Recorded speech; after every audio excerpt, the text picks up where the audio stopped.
कृष्ण कृपा करो, मैं नित उठ ध्यान लगाता रहूं। एक आसरा तेरा ही मुझे, मैं तेरे चरणों में शीश झुकाता रहूं। भोले नागराज भगवान की, माशु महाराज की, जगत जननी जगदम्बा मैया की जय। हनुमान जी महाराज की जय। जय श्री राधे श्याम। परात्पर करुणा करुणा वरुणालय वर्तमानसा कल्पतरु तटजत पीतांबरधारी बालकृष्ण भगवान की वांगमय प्रतिमूर्ति को नमन करते हुए स्वकुल इष्ट भगवान नागराज श्री माशु देवता आए हैं। तो यह क्षण हमारा संसारियों के लिए ना जाए, भगवान के चरणों में इस मन को बांध दो।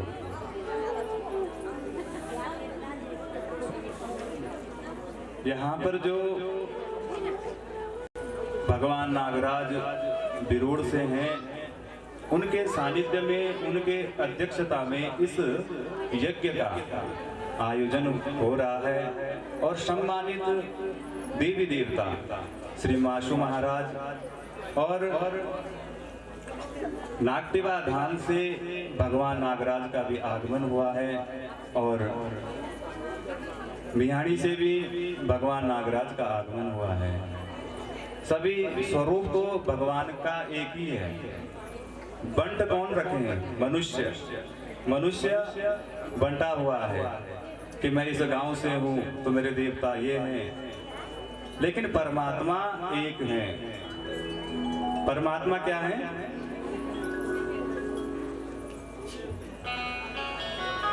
परमात्मा का चाहे नागटिवा से हो, चाहे मियाणी से हो, चाहे बिरोड़ से हो, नागराज एक ही है। सज्जनों, समय भी अधिक है और कथा भी बहुत पीछे अभी, और समय उतना मिल नहीं पाता।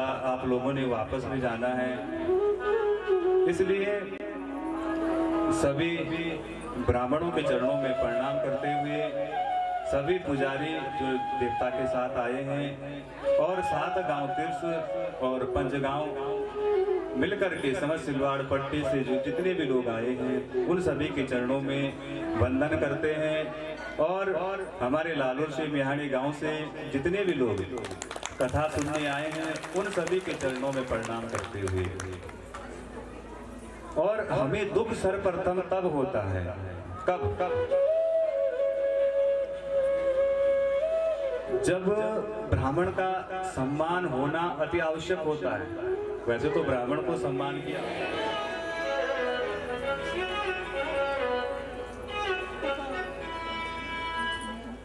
अब एक भाव और सत्य घटना मन में बचपन से संकल्प था कि नागटिवा धाम में भागवत करनी और नागता धाम में भागवत करनी है। तो नागटिवा में तो तीर्थ वालों की कृपा से और भगवान नागराज के आशीर्वाद से वहाँ पर श्रीमद् भागवत की कथा करने का सौभाग्य प्राप्त हुआ, और यहाँ पर भी आप सभी लोगों के सहयोग से भगवान नागता धाम में सौभाग्य प्राप्त हो रहा है। और इसको आप ऐसे मत सोचो कि लोग यहाँ पर बैठे हैं, कुछ नहीं है। कल जब मैंने सुना तो बहुत ही आनंद आया सुन करके। हमारे बीच में शायद यहाँ से नजर तो पड़ नहीं रही है, ब्राह्मणों की खूब सेवा करते हैं श्रीमती शीला देवी जी, और सभी ब्राह्मण जो है वहीं पर जाते हैं, स्नान इत्यादि करते हैं। अगर वो यहाँ पर हैं तो थोड़ा शायद अपने स्थान से खड़े उठ जाएं, अगर है तो एक बार जोरदार ताली बजाएं इनके लिए। अब जो इन्होंने देखा ये चमत्कार होता है। शायद आप लोगों को पता नहीं कि जो ये टेंट है 45 बाई 90 का था, पीछे तक था, लगा हुआ था। और इस धाम की एक विशेषता है, यदि यहाँ पर भी थोड़ा ऊपर नीचे हो जाता है तो परमात्मा अपना चमत्कार दिखा देता है। ये जो लोहे के पोल दिख रहे हैं ना, ये सारे जैसे काट दिए, आधा टेंट ही काट दिया। और यहाँ पर बोम्फू रखा हुआ है और उस हवा से वो बोम्फू तक नहीं उड़ा, प्लास्टिक कुर्सी वो तक नहीं उड़ी। इस धाम को आप ऐसा वैसा ना समझें। नागटिवा धाम से भगवान नागराज का रथ निकलता है और हमारे पूर्वजों ने उसे देखा है, अनुभव किया है। इन्होंने भी भगवान नागराज शेषनाग भगवान को श्रीमती शीला देवी जी ने देखा है। कैसे? जब वो अपनी छान से बाहर आई, एकदम से भगवान नागराज अपने फन को उठा करके उनके खेत से जो है ऐसे जा रहे थे, तो इनको लगा कि मेरे आंखों को क्या हो गया। उन्होंने अपनी आंखें बंद की, पुनः आंखें खोली तो पुनः जो है फिर से वही नागराज दिखाई दिया। कौन? शेष नाग देवता वो दिखाई दिए और वहीं से होकर के वो सीधे यहाँ पर आए। इस धाम में भगवान नागराज भगवान का प्रत्यक्ष वास है। बोले नागराज भगवान की। ये बड़ा सौभाग्य होता है। हम तो यहाँ पर भगवान के चरणों में पड़े हुए हैं, लेकिन परमात्मा हमें दर्शन नहीं देता। और कोई चाहे विद्वान हो, चाहे कितना धनवान हो, भगवान उन्हें दर्शन नहीं देते। परमात्मा उनको दर्शन देते हैं जो ब्राह्मणों की सेवा करते हैं और जो मन से भगवान को मानते हैं। उसी प्रकार से ज्ञान और वैराग्य। और जो नवयुवती थी वो कौन थी? वो भक्ति मैया थी। और भाई माँ को पहले बूढ़ा होना चाहिए, बेटे तो बाद, माँ के बाद में बूढ़े होंगे ना। लेकिन यहाँ पर क्या हो रखा कि माँ जवान और पुत्र वृद्ध अवस्था को प्राप्त हो रखे हैं।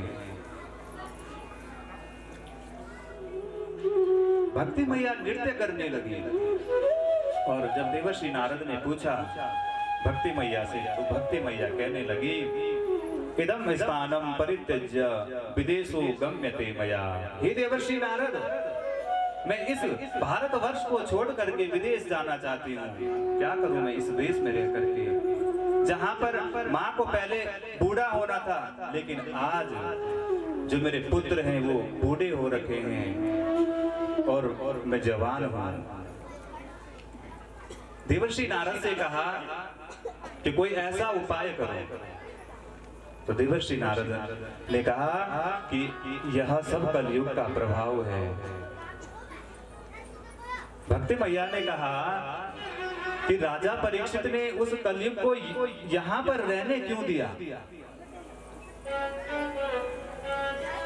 देवर्षि नारद ने कहा कि देवी ऐसी बात नहीं है, कलयुग में अवगुण तो बहुत है।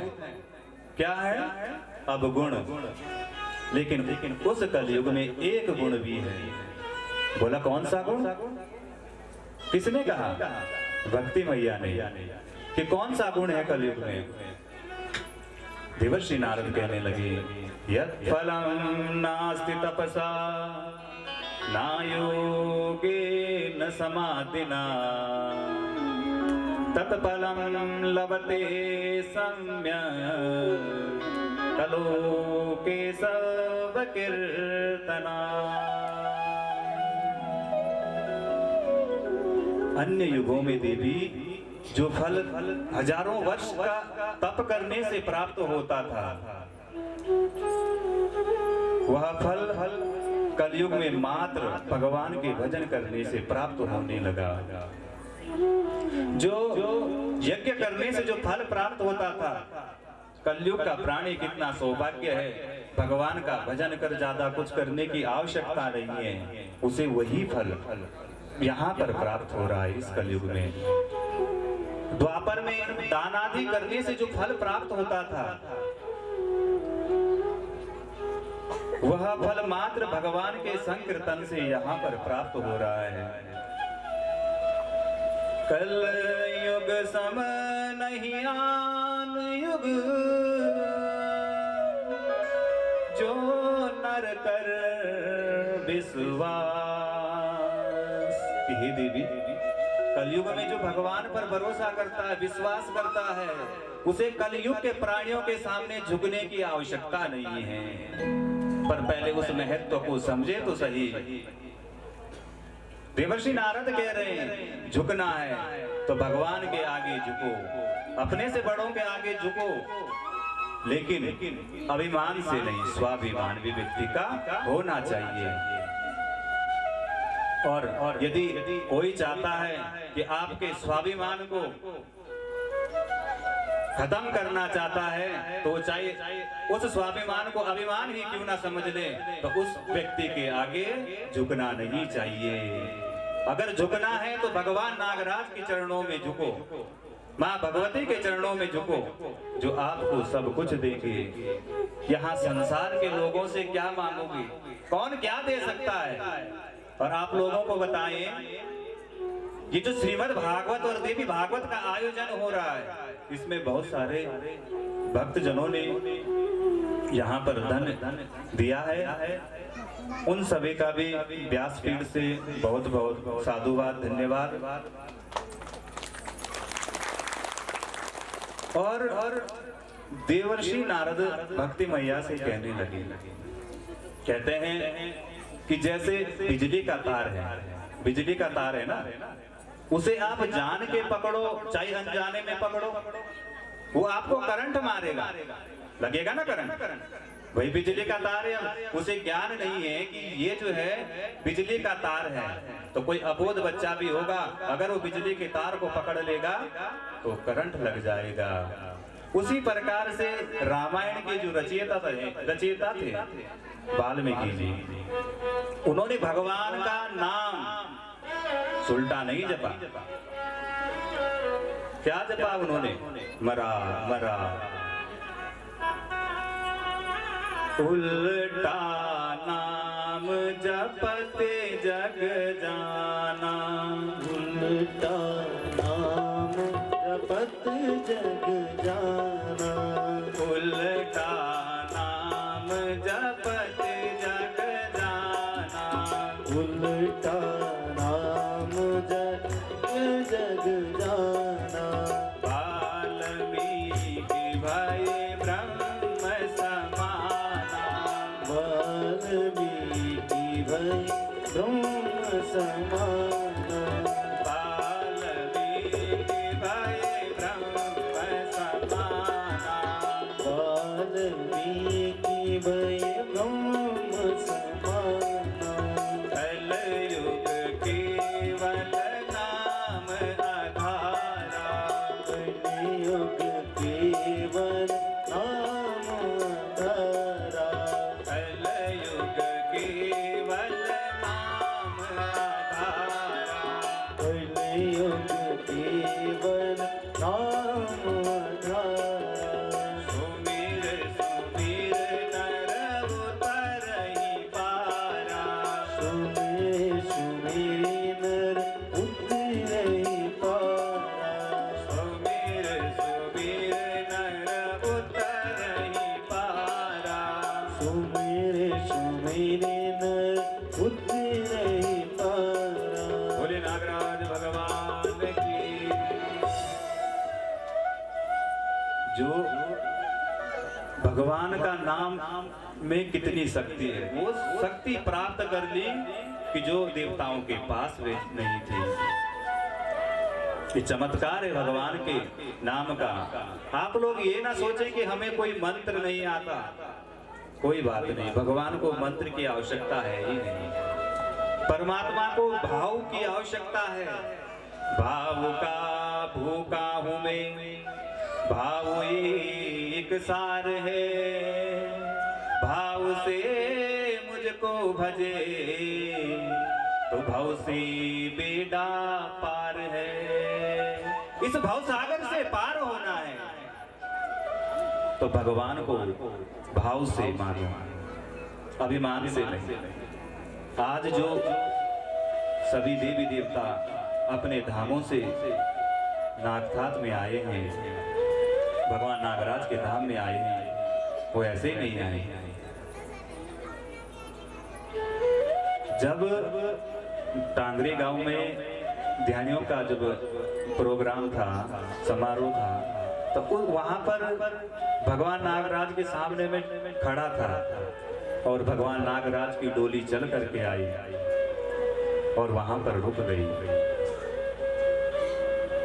सभी लोगों ने कहा कि आप पंडित जी आप आगे आए, शायद देवता कुछ बोलना चाहते हैं।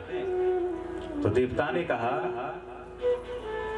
क्योंकि जो भगवान नागराज की डोली है यह बोलती भी है।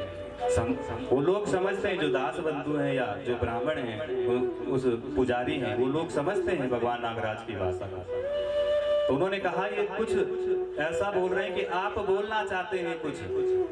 तो मैंने कहा कि हे भगवान नागराज, एक अपना संकल्प है कि नागनाथ धाम में श्रीमद् भागवत कथा हो और वहां पर आप भी आए। तो भगवान ने वहीं पर मुझे वचन दे दिया कि जा, चिंता करने की आवश्यकता नहीं है, मैं नागनाथ धाम अपने धाम पर आऊंगा। बोले नागराज भगवान के।